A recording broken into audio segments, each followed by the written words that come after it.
여러분, 방금 찬송가 부르셨는데 일주일 동안 여러분 편안하게 쉬셨습니까? 편안하게 안 쉰 것 같아요. 예, 근심된 일, 여러 가지 어려운 일들이 있기 때문에 평안히 쉬리라고 여러분들 생각을 미처 못 하실 겁니다. 그래서 오늘 설교를 한번 들어보시고 왜 편안하게 쉬지 못하는가 그런 부분에 대해서 참고하시면 좋겠습니다. 자, 이 시간에 살펴볼 하나님의 말씀은 데살로니가전서 5장 16절입니다. 데살로니가전서 5장 16절입니다. 5장 16절. 여기 앞에 화면에도 성경 구절을 띄우겠습니다. 데살로니가전서 5장 16절입니다.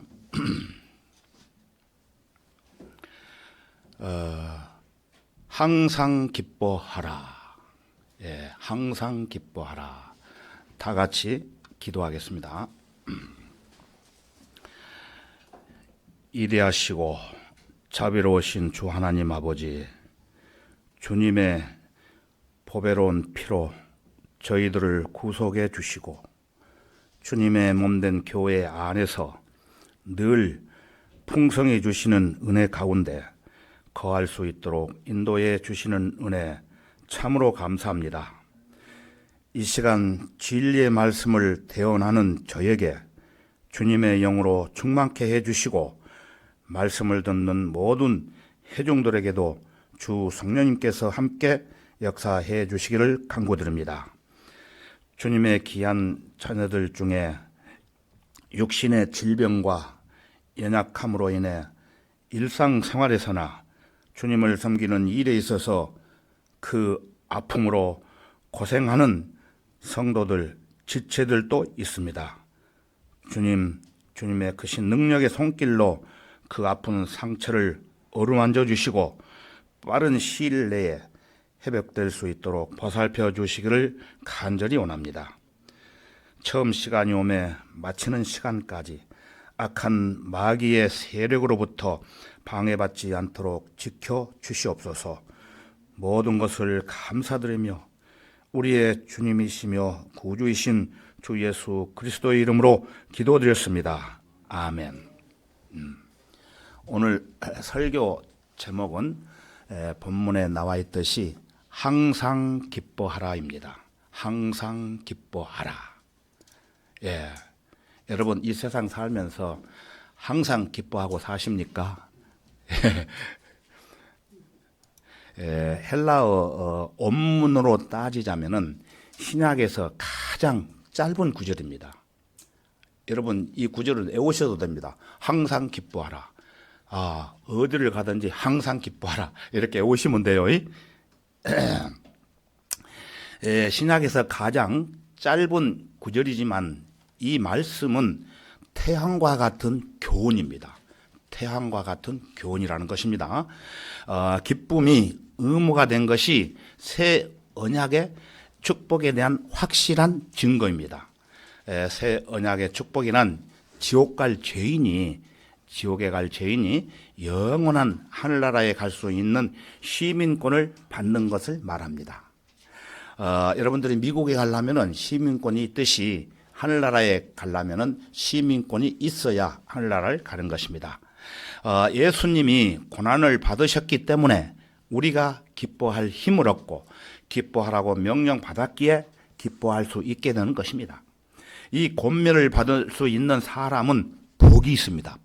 예, 그러므로 구원받은 성도들은 기뻐하라는 명령이 있음을 또한 기뻐해야 한다는 것입니다. 바로 이 말씀이 그리스도인들에게 생활화가 되지 않고 어떤 일로 인해 무척 괴로워한다면 항상 기뻐하라는 하나님의 은혜를 누리지 못하겠죠. 예, 항상 기뻐하라는 하나님의 명령을 우리가 어느 곳에서 무엇을 하든지 항상 생각하며 하나님께 감사와 찬송을 드려야 된다는 것입니다. 사랑하시는 분의 음성이 항상 기뻐하라고 외칠 때 누가 슬퍼하거나 잠잠할 수가 있겠습니까? 바울은 기뻐하는 것을 하나님의 백성이라면 항상 수행해야 할 개인적이고 영속적인 의무라고 말합니다. 주님은 우리가 슬퍼하거나 괴로워하거나 기뻐하는 것을 우리 자신의 선택에 맡겨두지 않았습니다. 오히려 주님은 강경한 명령으로 항상 기뻐하라고 말씀하심으로써 우리가 꼼짝 못하고 그렇게 하도록 하셨습니다. 주님은 처음과 나중에 곧 시작이나 중간이나 끝이나 항상 기뻐하라고 말씀하십니다. 어떤 일들은 어떤 순간에 행해져야 하고 다른 일들은 다른 순간에 행해져야 합니다. 그러나 기뻐하는 일은 항상 영원토록 해야 할 일입니다.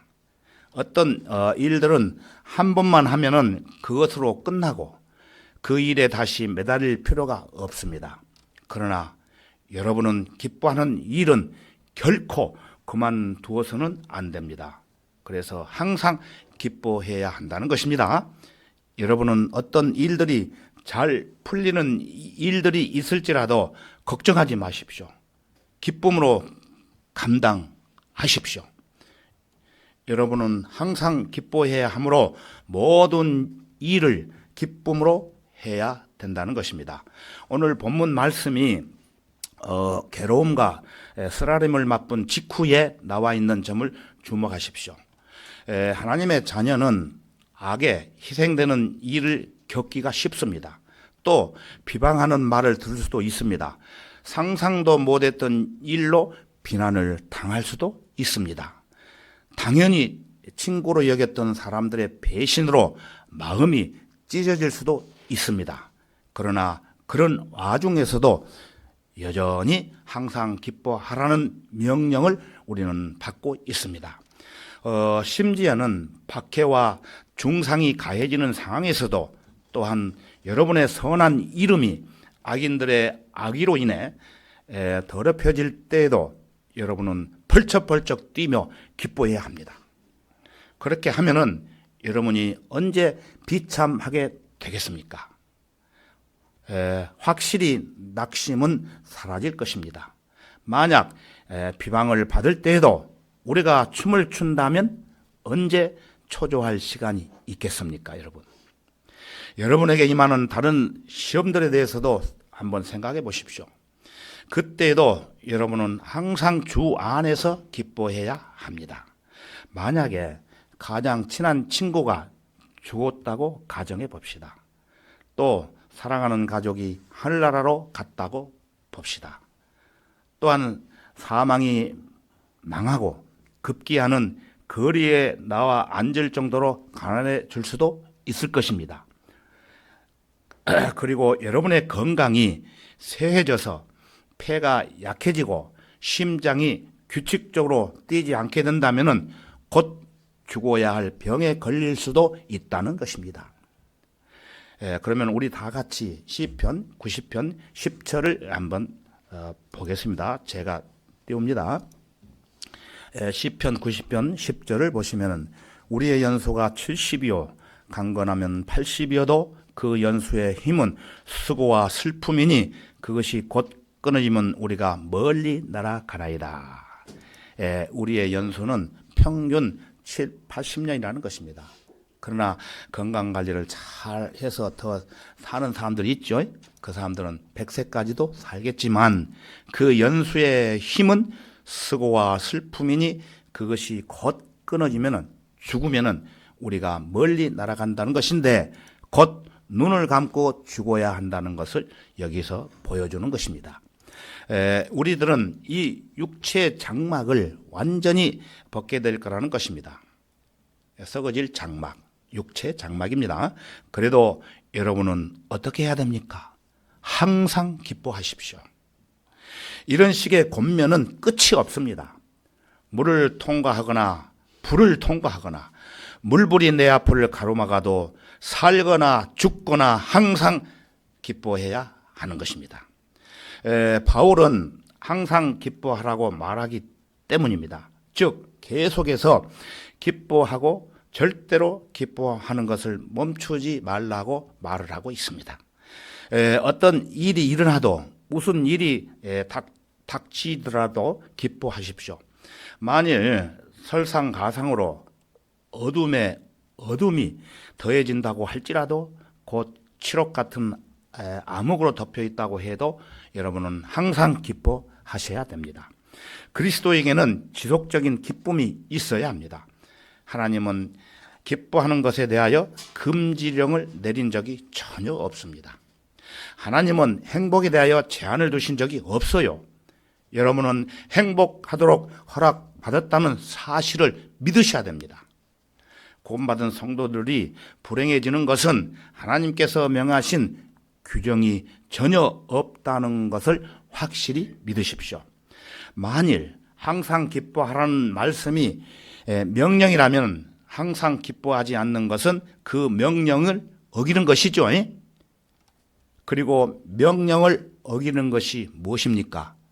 그것이 바로 죄가 아닙니까? 죄가 되는 것입니다.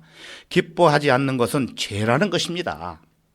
적극적인 범죄는 아니라고 해도 부족함에서 오는 죄가 아니겠습니까, 여러분?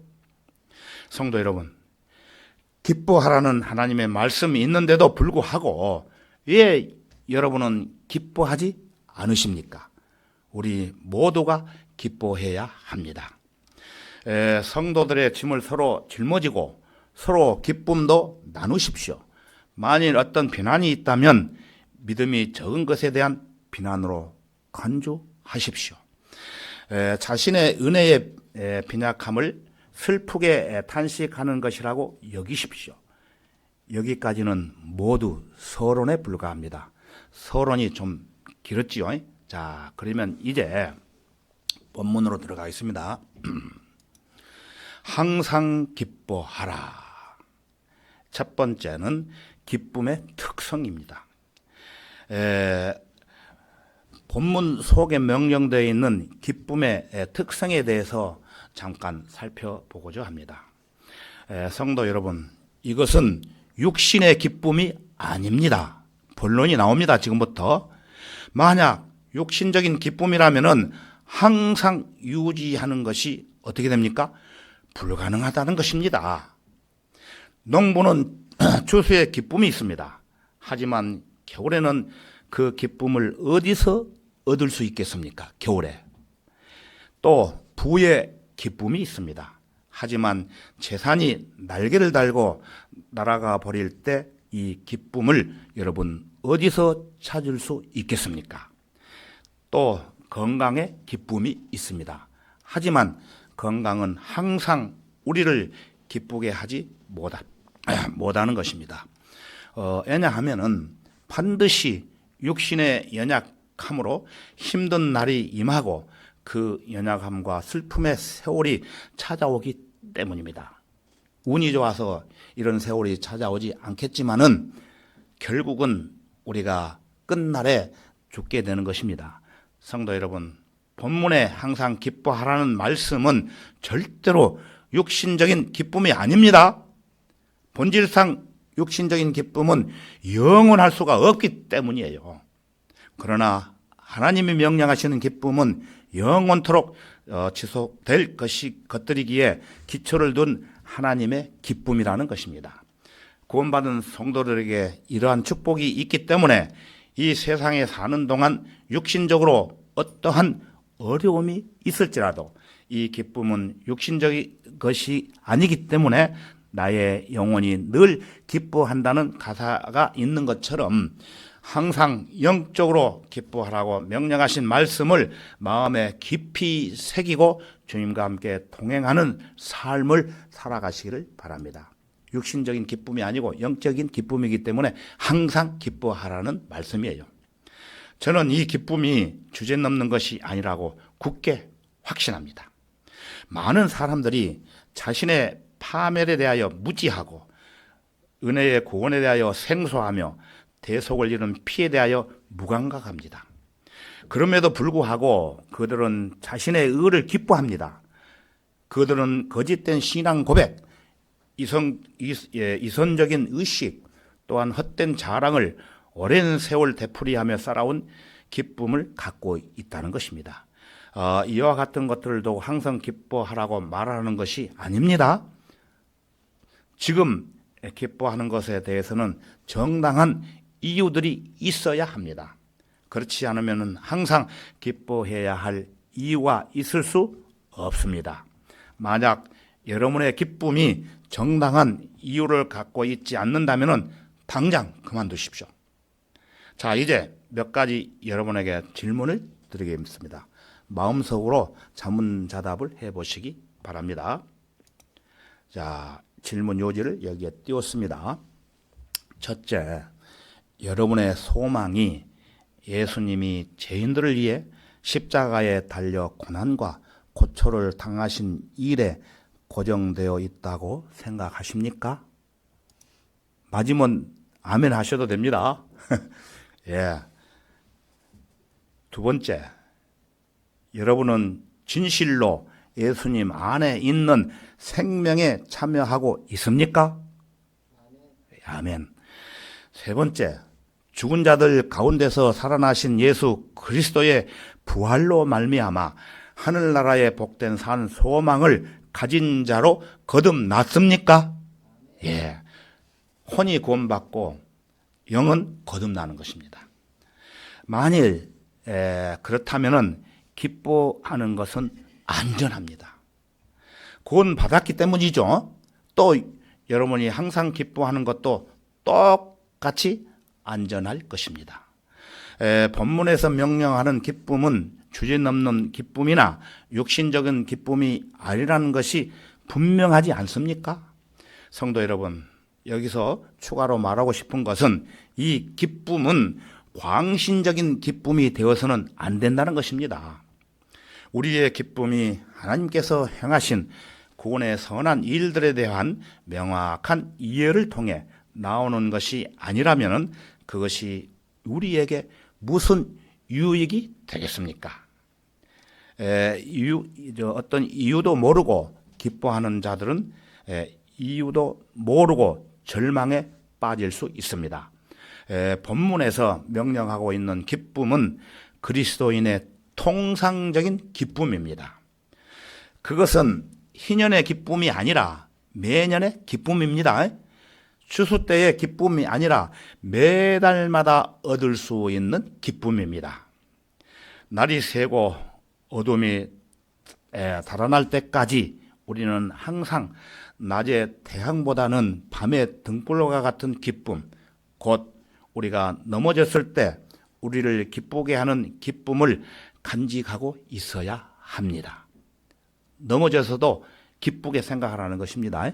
어떤 이유가 있기 때문에.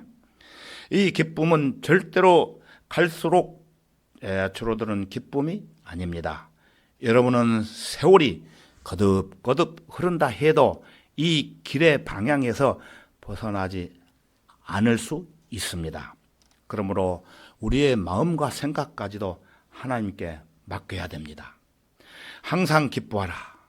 여러분은 이런 식으로 산다면 건강하게 오래 살 수도 있을 겁니다. 이 기쁨은 여러분을 보존하고 여러분의 육신적, 정신적, 영적 인격의 소금으로 작용할 것입니다. 지금까지 이 기쁨의 특성에 대해서 상세히 살펴봤습니다. 자, 그러면은 항상 기뻐하라. 두 번째, 이제 여러분이 이 기쁨에 빠지는 것을 돕기 위해 이 기쁨의 대상에 대하여 몇 마디 전하도록 하겠습니다. 항상 기뻐하라. 우리가 무엇으로 이 기쁨의 향연을 유지할 수 있을까요? 이와 같은 기쁨의 대상은 또한 무엇일까요? 하나님께서 우리를 돕고 계심으로 우리는 항상 주님 안에서 기뻐할 수 있습니다. 우리가 모시고 있는 하나님은 어떤 분입니까? 시편 기자는 또 주를 기뻐하라. 그리하면 그가 내 마음의 소원들을 내게 주시리라고 시편 37편 4절에서 말하고 있습니다. 하나님의 모든 속성, 곧 하나님의 모든 특성은 하나님과 화목한 모든 사람들에게는 보배로운 기쁨이 무진장한 금광입니다. 금을 캐는 금광. 예, 성부 하나님, 곧 그분께서 택하시는 사랑, 그분의 불변하시는 은혜, 그분의 한량없는 능력, 그분의 초월적인 영광, 그리고 그분의 자녀가 된 것과 그분이 우리를 위해 만물을 다스리는 그 섭리를 기뻐하십시오. 여러분의 아버지 주 하나님을 기뻐하시라는 것입니다. 또한 우리와 함께 계시는 하나님이신 성자 하나님을 기뻐하십시오. 우리에게 무한한 지혜와 능력을 주시기 위해 오신 하나님으로서의 주 예수 그리스도를 기뻐하십시오. 여러분의 마음이 온전한 상태에 있다면 그 생각은 여러분에게 형연할 수 없는 기쁨을 선물 받을 것입니다. 우리 다 같이 베드로전서 1장 8절을 보겠습니다. 너희가 그를 보지 못하였으나 사랑하며 지금도 그를 보지 못하나 믿고 있으며 또 말할 수 없이 영광으로 가득 찬 기쁨으로 즐거워하나니. 예. 그리고 요한일서 1장 4절을 보시면은 우리가 너희에게 이런 것들을 쓰면 너희의 기쁨이 충만하게 하려는 것이라. 우리가 너희에게 이런 것들을 쓰면 우리가 누굽니까? 우리 구원받은 그리스도인들.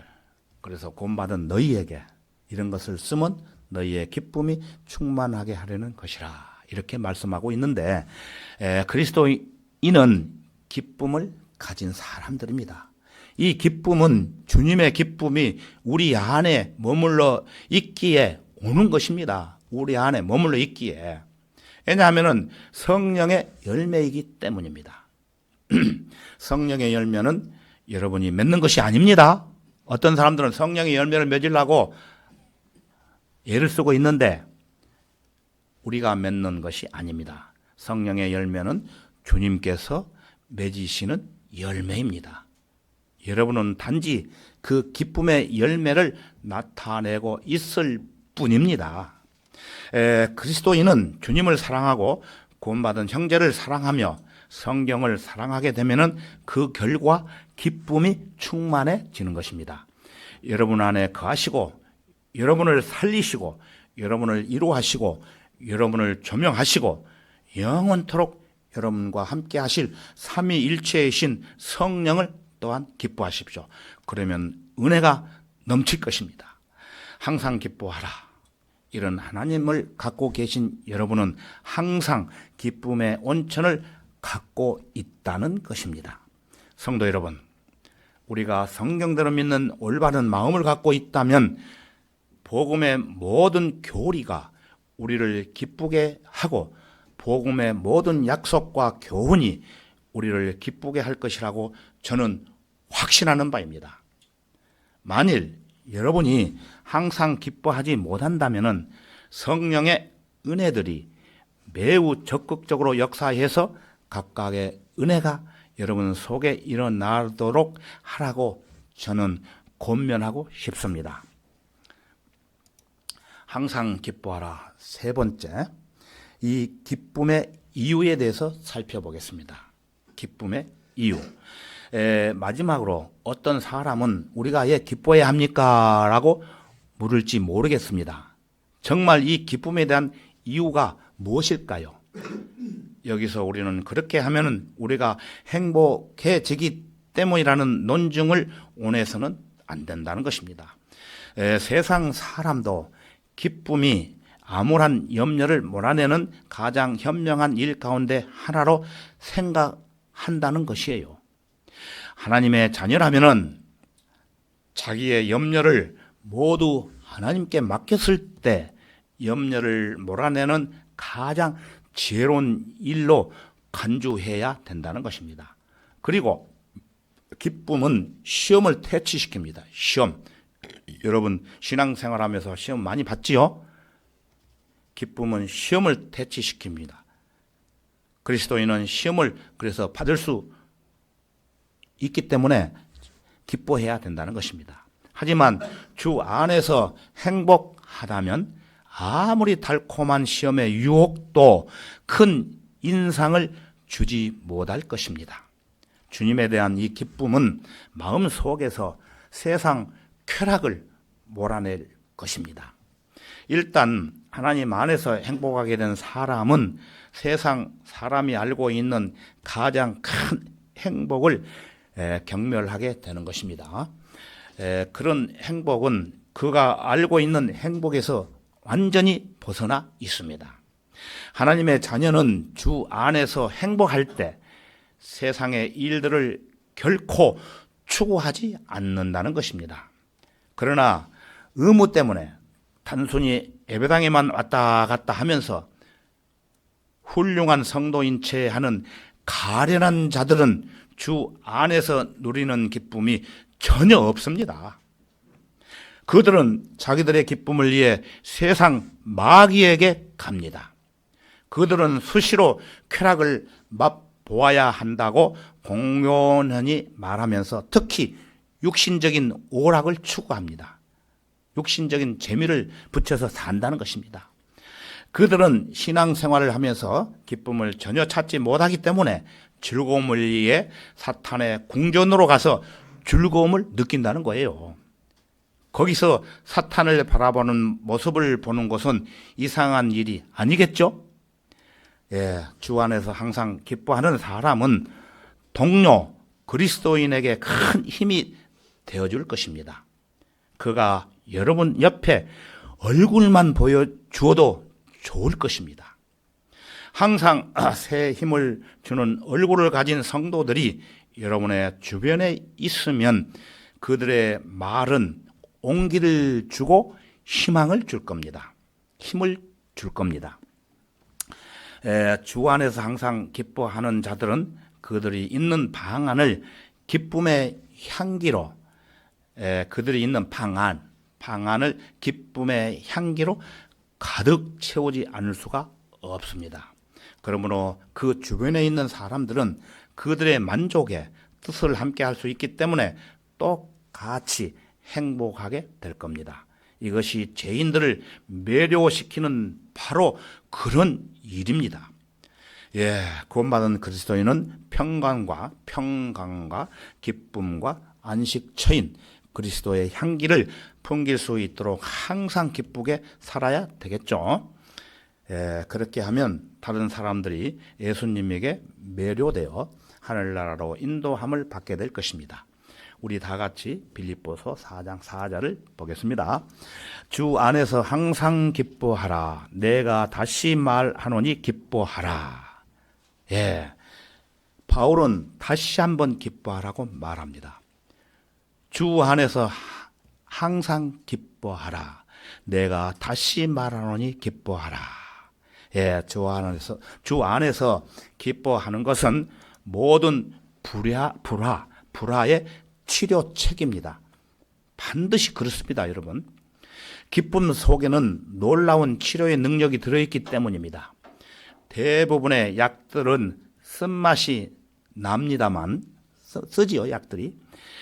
모든 약들 중에 가장 좋은 이 기쁨의 약은 맛이 달콤하고 심령에 위로를 줍니다. 특별히 행복한 게 아닌데도 왠지 모르게 마음에서 떠나지 않는 기쁨, 주님께서 늘 함께 하심으로 오는 그 은은한 기쁨, 이것이 그리스도인의 기쁨이라는 것입니다. 이것은 세상 여건이나 자신이 애형적으로 처해 있는 상황과는 아무런 상관이 없습니다. 오직 하늘에 있는 고향집인 저택을 생각할 때마다 마음속 깊은 데서 배어 나오는 기쁨이라는 것입니다.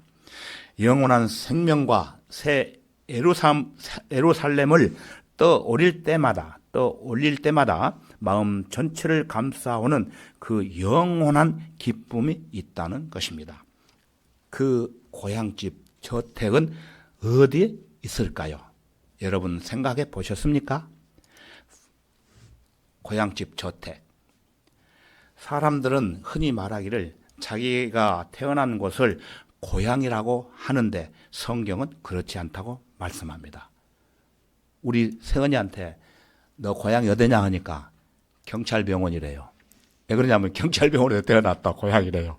여러분, 사람들이 흔히 말하는 고향은 이렇게 말을 하고 있습니다. 사람은 이 세상에 태어나서 어떻게 살든지 죽음을 맞이하게 되는데 한 번 죽는 것은 사람에게 정해진 것이고 그 뒤에 심판이 정해져 있다고 성경은 말씀하고 있습니다. 그 심판은 두 가지가 있는데 예수 그리스도를 믿지 않고 죽는 사람은 유황불이 타는 지옥불로 들어가는 것이고 예수 그리스도를 믿고 죽은 사람은 하늘에 있는 저택으로 간다고 말씀하십니다. 이 땅에 고향으로 가는 게 아닙니다. 하늘에 있는 저택으로 가는 것입니다. 자, 그러면은 요한복음 14장 2절을 보시면은 나의 아버지 집에는 많은 저택들이 있느니라. 그렇지 아니하면은 내가 너희에게 말하였으리라. 나는 너희를 위하여 처소를 마련하러 가노라.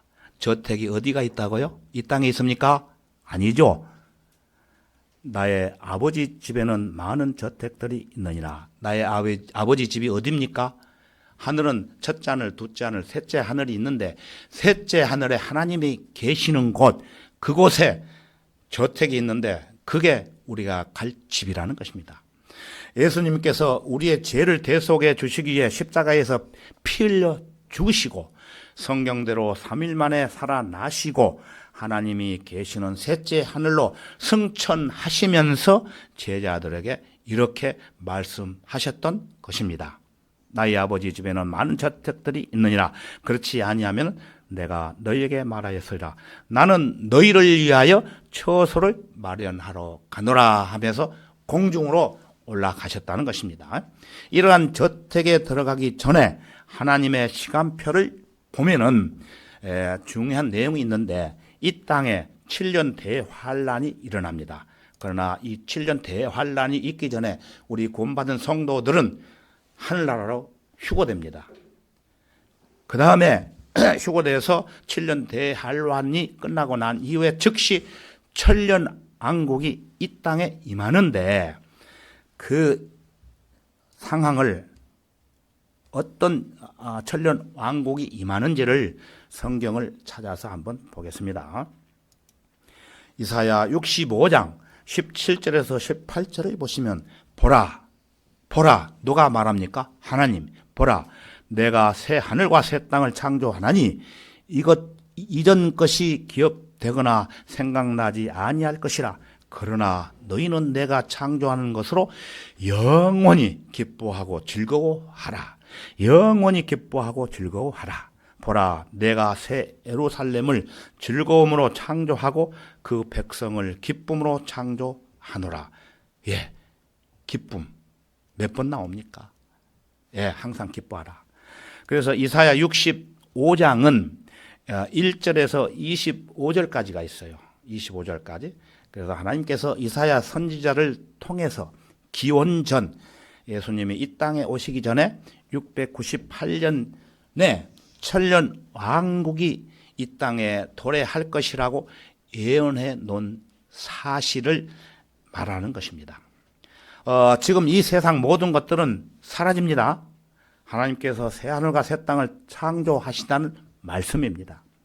그러니 구원받는 너희는 영원히 기뻐하고 즐거워하게 될 것이라고 말씀하고 있기 때문에 항상 기뻐하라는 것입니다.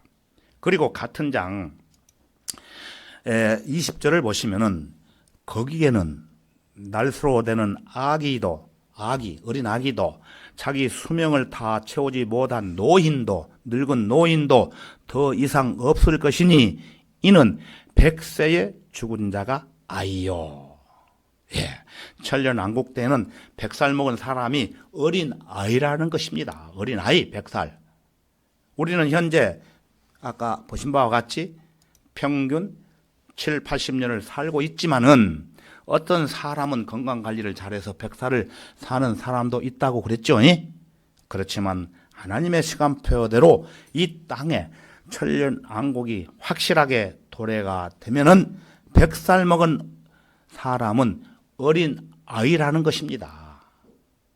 천년을 살기 때문에 그렇지 않겠습니까? 같은 장 또 25절을 보시면은 이리와 어린 양이 함께 먹을 것이요 사자가 송아지처럼 짚을 먹을 것이며 흙이 뱀의 양식이 될 것이라. 그들이 나의 모든 거룩한 산에서 해치지도 손상시키지도 않으리라. 주가 말하노라. 주는 누굽니까? 하나님이 말하노라. 그래서 그때는 모든 짐승들이 육식을 먹는다는 것입니다. 육식을 먹지 않고, 지금은 육식을 먹고 살죠, 짐승들이. 근데 그때는, 천년왕국 때는 모든 짐승들이 육식을 먹지 않고 풀을 먹고 살며, 또 뱀은 기어다니면서 흙을 먹고 산다는 것이며, 그 모든 맹수들과 독 있는 것들은 사람들을 더 이상 해치거나 손상시키지 않는다고 주 하나님께서 이렇게 말씀하시는 내용입니다. 그리고 한 구절 더 보시면은 이사야 11장 6절을 보시면은 또한 이리가 어린 양과 함께 거하며, 잘 들으세요. 이리가 어린 양과 함께 거하며 표범이 새끼 염소와 함께 누울 것이며 송아지와 어린 사자와 살찐 짐승이 함께하며 어린 아이가 그들을 이끌리라. 암소와 곰이 함께 먹으며 그것들의 새끼들이 함께 누울 것이요 사자가 소처럼 짚을 먹으리라. 굉장한 말씀 아닙니까, 여러분? 상상해 보셨습니까, 여러분? 어린아이가 맹수들을 끌고 다닌다는 거예요. 천년왕국 때는.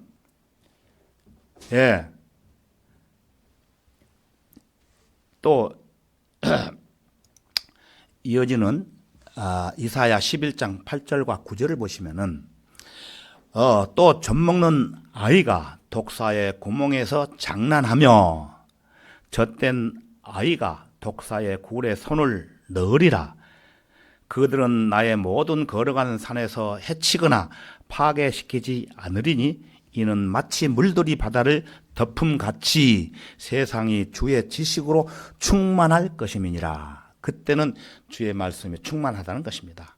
자, 여기 한번 다시 보겠습니다. 젖먹는 아이가 독사의 구멍에서 장난하고, 여러분 지금 독사의 구멍에 장난할 수 있습니까? 아니죠. 그리고 젖된 아이가 독사의 굴에 손을 넣으라고 하는데, 젖된 아이가, 어린애가 독사의 굴에 손을 넣을 수 있습니까, 지금? 여러분 상상해 보십시오. 이러한 시대는 태초에 아담과 이브가 살던 시대에 에덴의 동편에 동산을 세우시고 살았던 그 에덴 동산처럼 이 땅에 똑같이 이렇게 도래한다는 하나님의 말씀입니다. 에덴 동산에는 이렇게 살았던 것입니다. 성경은 하나님의 역사책이기 때문에 과거, 현재, 미래에 있을 사실을 이렇게 정확하게 기록해 놓았습니다. 이건 제 얘기가 아닙니다. 하나님의 말씀이에요. 성경은 하나님의 역사책이기 때문에 사실이에요. 여러분, 역사가 있듯이 이시조선 역사가 있고 최씨 역사가 있듯이 그 역사에 기록한 내용이 거짓으로 기록해 놨겠습니까? 그런데 이 성경은 66권 성경은 하나님의 역사책이기 때문에 사실을 그대로 기록한 역사책입니다. 그런데 여러분들이 공부를 안 하기 때문에 이런 사실을 모르기 따름입니다. 그래서 이런 사실들을 공부하다 보면은 이러한 굉장한 사실을 여러분이 알게 되는 것입니다. 이 천년 왕국이 끝나면은 영원한 새 하늘과 새 땅을 보게 되는데, 요한계시록 21장 1절을 보시면은 또 내가 새 하늘과 새 땅을 보니, 또 하늘과 새 땅을 보니 또 있어요. 처음 하늘과 처음 땅은 사라지고 바다도 더 있지 아니하더라. 나 요한은 거룩한 도성 새 예루살렘이 하나님께로부터 하늘에서 내려오는 것을 보았는데 마치 신부가 자기 남편을 위하여 단장한 것 같이 예비되었더라. 예, 처음 하늘과 처음 땅은 사라지고 바다도 없어지고 거룩한 도성 새 예루살렘이 하나님께로부터 하늘에서 내려오는 것을 사도 요한이 직접 보았다는 말씀입니다. 사도 요한 직접 본 내용을 그대로 기록해 놓은 것입니다. 이 말씀은 기원 후 예수님이 십자가에 죽으시고 장사되었다가 3일 만에 부활하셔가지고 하나님이 우편에 승천하신 이후 기원 후 96년에 하나님께서 사도 요한을 통해 이렇게 예언된 말씀입니다. 같은 장 4절을 또 보시면은 하나님께서 그들의 눈에서 모든 눈물을 닦아내시며 다시는 사망이나 슬픔이나 울부짖음이 없고 고통 또한 없으리니 이런 이전 것들은 다 사라져 버렸음이라고 하더라. 이 말씀은 성경 66권 속에서 발견되는 가장 위대한 약속 중에 하나입니다. 그 하늘나라에 있는 저택에서는 그 하늘나라에 저택이 있다고 말씀드렸죠. 그 저택에서는 더 이상 슬픔이 없고 괴로운 아픔과 고통이 없고 더 이상 애통도 없고 더 이상 실망의 눈물이 없으며 또한 죽음이 없는 영원한 하늘나라 즐거움과 기쁨이 항상 넘치는 그것으로 여러분 가고 싶지 않으십니까? 구원을 받으셨으면 100% 이런 곳에 갑니다. 그러나 구원받지 못한 사람들은 이런 곳에 갈라야 갈 수가 없습니다. 살았을 때 이런 곳에 가기 위해서 확실히 예수 그리스도를 내 마음에 받아들이고 믿으면은 가는 거예요. 다른 거 없어요. 교회 열심히 다니고 헌금 많이 하고 교회 봉사일 많이 하고 성경 많이 읽는다고 해서 가는 게 아니고 내가 이 세상에 살면서 하나님 예수 그리스도를 믿지 않은 그 죄가 있기 때문에 그 죄를 용서함 받으면은 이러한 사망이 없는 고통이 없는 모든 그 어려움이 없고 기쁨이 넘치는 이런 곳에서 산다는 것입니다. 그래서 항상 기뻐하라고 말씀을 하시는 것입니다. 자, 그러면 몇 년 전에 실제로 있었던 이야기를 하나 말씀을 드리겠습니다. 실제 있었던 내용입니다. 어느 교회 집사가 성도들과 함께 불치병으로 인해 병원에 입원해 있는 어느 자매를 방문한 적이 있습니다. 병원에 가서. 그래서 죽음을 눈앞에 두고 있던 그 자매는 불치병이기 때문에 죽음을 눈앞에 두고 있던 그 자매는 집사님, 저는 이제 곧 죽게 될 겁니다. 하나님이 데려가십니다. 그렇지만 제 마음은 이제 주님이 계시는 곳 하늘나라에 가게 됨을 너무나 행복하고 기쁘게 생각합니다. 그곳에 가면은 구원받은 저의 부모님과 형제간을 만날 수 있고 보고 싶은 친인척 친구들을 만날 수 있기 때문에 기쁘고 너무 좋아요. 그런데 집사님, 제가 평소에 제일 좋아하는 찬송가가 있는데 하늘 가는 밝은 길, 이 찬송가를 꼭 한번 듣고 싶어요. 한번 불러주실래요? 그러자 함께 간 성도들은 한 목소리로 한결같이 하늘 가는 밝은 길이 내 앞에 있으니 슬픈 일을 많이 보고 늘 고생하여도 하늘 영광 밝음이 어두운 군을 해치니 예수 공로 의지하여 항상 빛을 보도다. 내가 천성 바라보고 가까이 왔으니, 하늘나라가 천성입니다. 내가 천성 바라보고 이제 가까이 왔으니 하늘나라 영광짐의 집에 가 쉴맘 있도다. 나는 부족하여도 나를 영접하시니 영광나라 계신 임금 나의 구주 예수시라. 이 찬송가를 그 자매도 끝까지 같이 부르고 있다가 나중에 아무 고통도 없이 편안하게 눈을 감았다는 이야기가 전해오고 있습니다. 여러분, 그런데 구원받았다고 하는 사람이 죽음을 눈앞에 두고 병원에 이물을 가면은 아이고 내가 해주고 구원받은 해주고 내가 뭘 잘못했다고 해주고 그렇게 한탄하는 사람이 있어요. 그거는 구원이 확실치 않는 사람이에요. 그리고 또한 이런 사실을 모르기 때문에 그냥 이 세상에 7, 80년 사는 세월이 너무 아까워서 내가 해주고 영원한 하늘나라가 있는 것을 모르기 때문에 그런 이야기를 듣는 경우가 있습니다. 저는 이런 사람들 많이 봤어요. 전도하면서. 불치병 걸려가지고 사형선고 받은 사람들이 가면은 이런 한탄을 해요. 하나님, 내가 얘 잘못 살았기 때문에 잘못 산 것도 없는데 이렇게 나를 불치병으로 나를 데려가십니까? 그러나 하나님께서는 어떤 이유가 있기 때문에 구원받은 성도라면은 데려가십니다. 그러나 그 데려가는 그 순간이 아까울 게 없어요. 왜 그러냐면은 저는 하나님이 데려가지 않기 때문에 가지 않지만은 지금 당장 하나님께서 저를 데려가신다면은 그 영원한 하늘나라, 슬픔과 괴로움이 없고 눈물이 없는 즐거운 그 하늘나라에 가면은 얼마나 좋겠느냐 하면서 주님 빨리 이 세상에 오십시오. 이렇게 기도하고 있습니다. 예, 이것이 바로 그리스도인 안에 머물러 있는 영원한 주짐의 기쁨이라는 것입니다. 이러한 기쁨이 있어야 어려운 역경이 있다 할지라도 참고 항상 기뻐하며 산다는 것입니다. 여러분, 이 세상에서 어떤 어려움과 고난이 있을지라도 하늘의 산 소망을 바라보며 그 영원한 산 소망을 바라보며 그 하늘나라에 가는 날까지 주님의 몸된 교회 안에서 한 일원으로 한 지체가 되어서 주님을 섬기며 주님께서 우리에게 주신 은혜의 복을 전하면서, 은혜의 복이 뭡니까? 구원받지 않는 사람들한테 구원받으라고 은혜의 복음을 전하는 것이 은혜의 복음입니다. 그래서 서로 사랑하며 서로 세워주고 서로 위로하며 주님께서 늘 풍성히 주시는 은혜와 자비를 만끽하면서 여러분 모두가 주 안에서 항상 기뻐하며 힘차게 열정을 가지고 살아가는 성도들이 되시기를 바랍니다.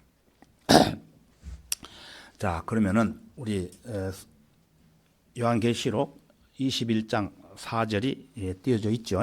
우리 같이 큰 목소리로 한번 읽어보겠습니다. 시작. 하나님께서 그들의 눈에서 모든 눈물을 닦아주시며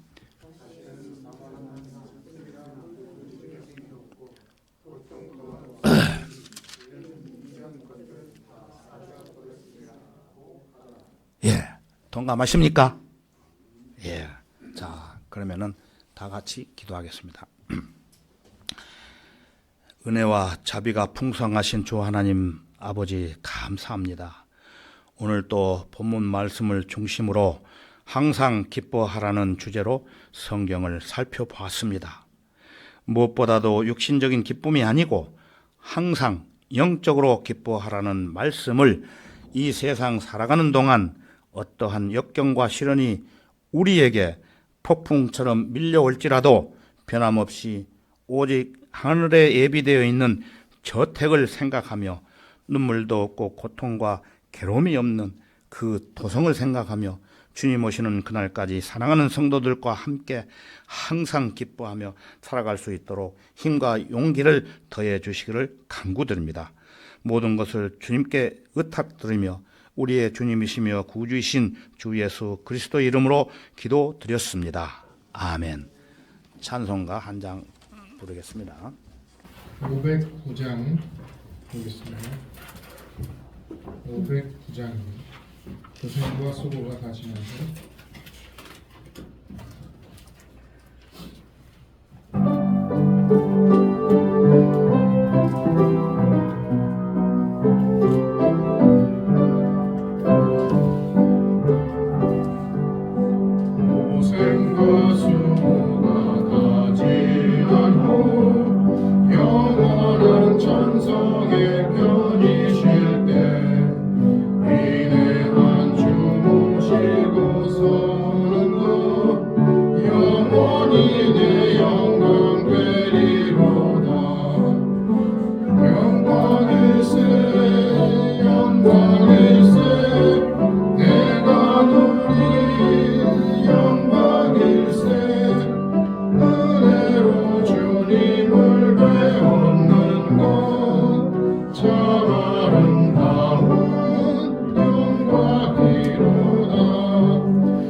하옵소서.